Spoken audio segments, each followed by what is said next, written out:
Hi, family. Well, we have an exciting time ahead. In the last note, I started to talk to you about Maureen Jordan. I am impressed to continue in that vein.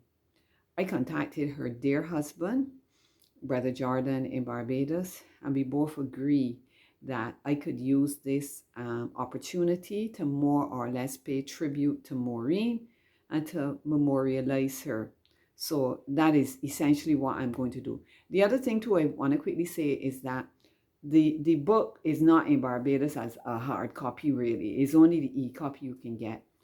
For those of you who don't have the facility, a tablet or whatever, to be able to read the letter, I'd like to send it to you upon your request.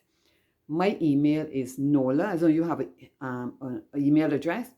My address is Nola underscore M as in mouse at hotmail.com.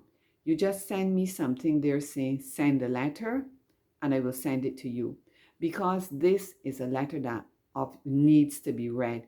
To me, it is. There's another letter that I love a lot. This one too is very outstanding. So I definitely will not read all. I'm not going to read not yesterday, the day in front, when it was talking about reading this thing and the impish little thoughts that were trying to scout their way across the my mind, as it were. I was reading a letter which Brother Jordan had given me regarding Maureen's passing moments because he spent them with her.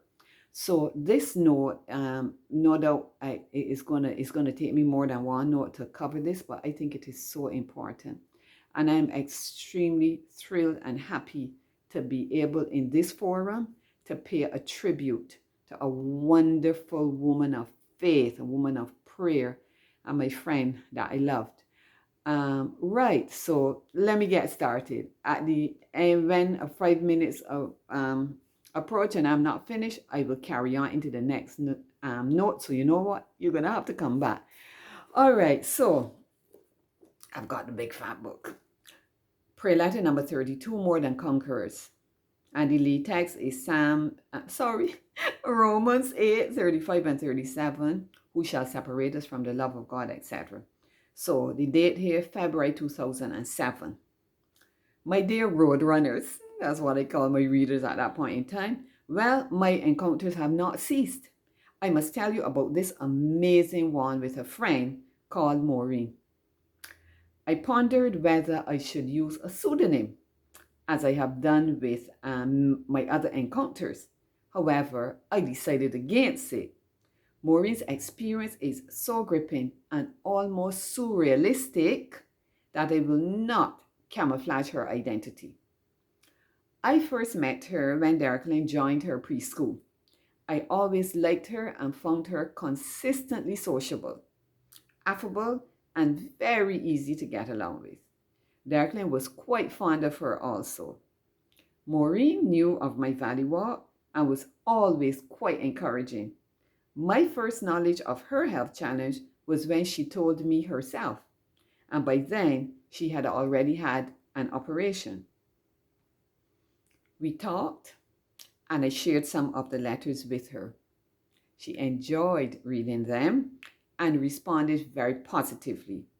I have just one of our exchanges which I had not deleted, so we were emailing, and I say here in the light of events, I am very glad that I saved it. So I'm not going to read that exchange, but it is here in the letter, and when you get to it, you will read it.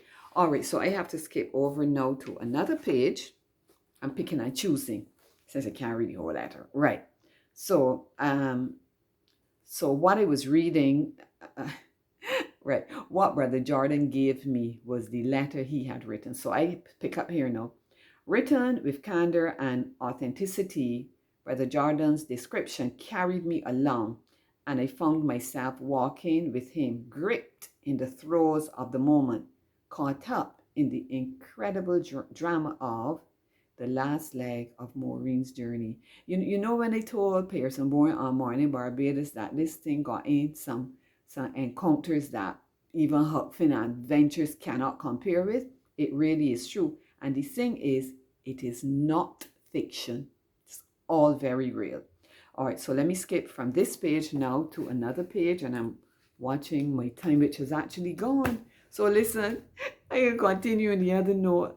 I'm not asking if you coming back, because I know you're going to come back. You have to hear the rest of, you have to hear, and I'm not even reading the whole letter. So again, my email address is nola_m@hotmail.com.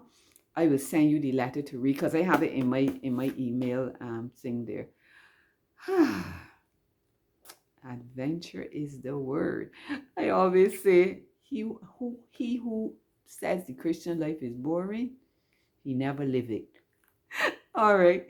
I'm gonna see you next time. God bless you.